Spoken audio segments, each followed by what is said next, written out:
Hello world, this is Random Fix, and as winter approaches, the number one issue that cars often have when the weather adjusts is going to be the battery. And this battery is not only used to actually start the vehicle, it keeps things in order and keeps computers functioning correctly.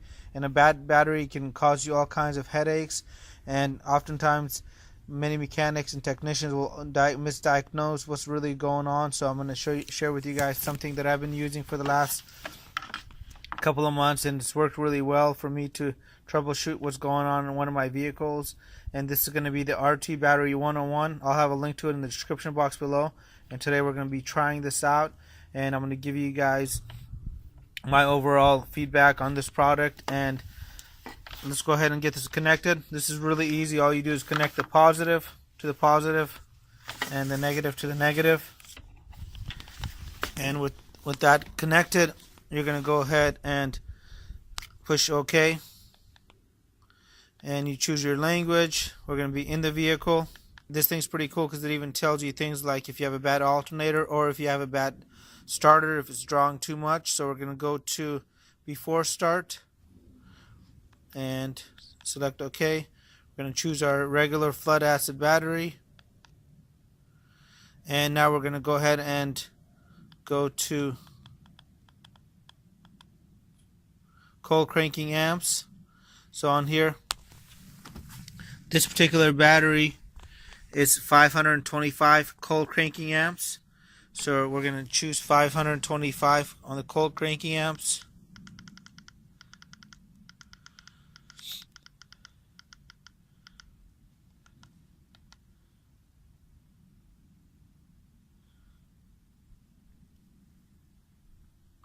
And it tells us that the battery here on this one, it's got too much resistance, so it says to replace it. And we're going to go try another battery out just so we compare, and we hit OK.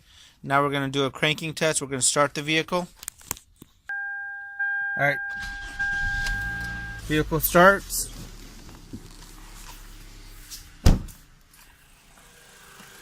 And now it's running a test.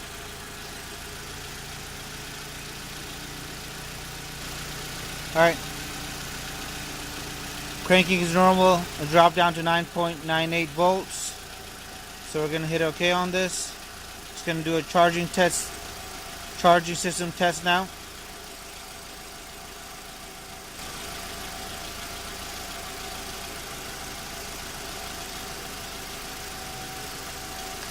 It wants me to increase the revs.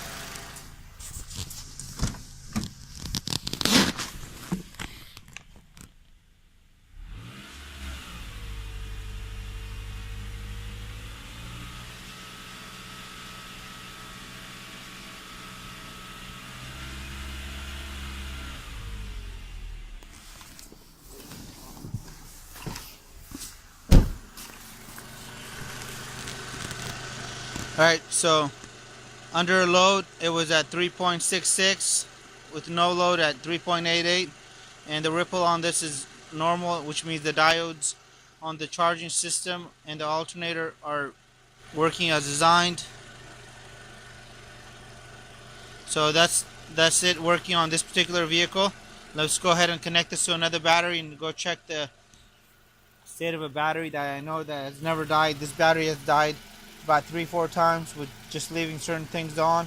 And this is another battery that I have in one of my newer vehicles that's never died, unlike the previous battery which has gone below 8 volts many times at 295 cold cranking amps, which is going to be listed right there where my pinky is. We're going to go ahead and hit OK.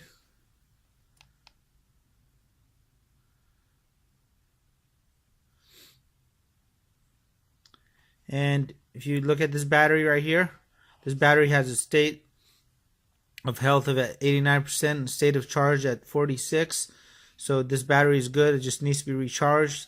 But this little battery tester right here is really cool for your batteries, your charging system, for your starter. So this definitely gets a thumbs up from me. So I hope the video helped you guys out. Please leave your comments and your questions in the description box below. And if you guys haven't done so already, make sure you guys hit that subscribe button right here. So that way next time I post a video that's aimed at saving you time and money, you guys will get notified. And make sure you guys hit that bell as well. Thanks for watching and have a great day. And for staying tuned till the end, I'm going to give you guys my number one piece of advice. If you ever have a battery that dies all the way down where it's only registering 3-4 volts and your car starts doing all kinds of funny things, and even though your voltage on your battery can increase back to 12.1, 12.3 volts, the battery might be a root cause of a lot of your issues. So please make sure you don't count your battery at the equation. It may be the main reason for the troubles you're having. So do not let the battery die all the way down. If it does, you may want to replace it, because once the battery sits for an extended period of time drained, it will do permanent damage, and there's no way of reversing it. Even if you charge it with a little battery tender or anything like that, there's no way you can recharge the battery to the same state it was before once it gets damaged. If you guys have any comments, hit the subscribe button, and I really appreciate your continued support.